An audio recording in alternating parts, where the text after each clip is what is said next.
Happy birthday my লাভ। দিদি এটা কি করলে তুমি? টাকা, এতগুলো টাকা ফুলের তোরে কি করছে? দিদি এটা কেমন বদমাশি? তোর কি মাথা খারাপ হয়ে গেছে? কেমন ব্যবহার করলি আমার সাথে? কি বলে নিয়ে এসেছিস এখানে আমাকে?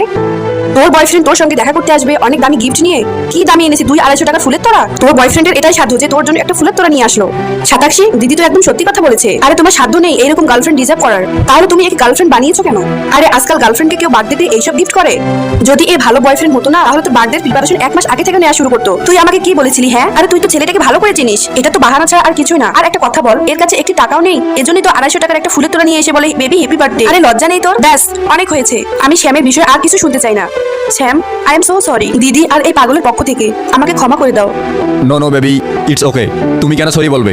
আর এই টাকাগুলো ফুলের তোড়া থেকে বের হলো, এগুলো কিসের? ভুল করে রেখেছো এগুলো? তো তার আগে আগামীকাল তোমার মা বাবার জীবনে ভালো কিছু ঘটবে যদি তুমি 3 সেকেন্ডের মধ্যে এই চ্যানেলটি সাবস্ক্রাইব করে ভিডিওটিতে একটি লাইক করে দাও। 3, 2, 1, go! আরে না না, এটা তো ভুল করে রাখিনি, এটা আমি তোমার জন্য রেখেছি, ইচ্ছা করে রেখেছি। ওই আমি চাইছিলাম না যাতে তোমাকে কোনো ভালো ভালো গিফট দেওয়ার। এখন তোমার যেটা ইচ্ছা হয় তুমি তোমার নিজের ইচ্ছা মতো নিও। শ্যাম ওয়েট, তুমি এই সমস্ত টাকা সাতাক্ষীর জন্য নিয়ে এসেছো? হ্যাঁ, অবভিয়াসলি আমি সাতাক্ষীর জন্য নিয়ে এসেছি। আর এসব টাকা আমার এই বেবির। এই টাকার জন্য তোমরা দুজন আমার সঙ্গে কিভাবে কিভাবে কথা বললে আর কত কত কথা শোনালে। সাতাক্ষী, তো চয়েসটা অনেক ভালো, আমি আজকে বাবা মাকে বলবো। আরে মা দিদি, আপনি তো খুব তাড়াতাড়ি আপনার রং বদলে ফেললেন। যখন আমি সাতাক্ষীর জন্য একটা গোলাপ ফুল নিয়ে আসলাম তখন আপনি গরিব নিচু বংশের আরও কত কি বললেন। আর যখন আপনি জেনে গেলেন আমি এতগুলো টাকা সাতাক্ষীর জন্য নিয়ে এসেছি, এখন আপনার আমাকে অনেক ভালো লাগলো। আর থ্যাংক ইউ। আর যেসব মানুষের মন মানসিকতা যেমন হয় না, সেই সব মানুষ তার জীবনে ঠিক তেমন মানুষই পায়। Thank you. এখন চলো, তোমার জন্য আমি কেবিন বুক করে এসেছি। চলো, আমরা দুজন যাবো না তোমাদের সাথে?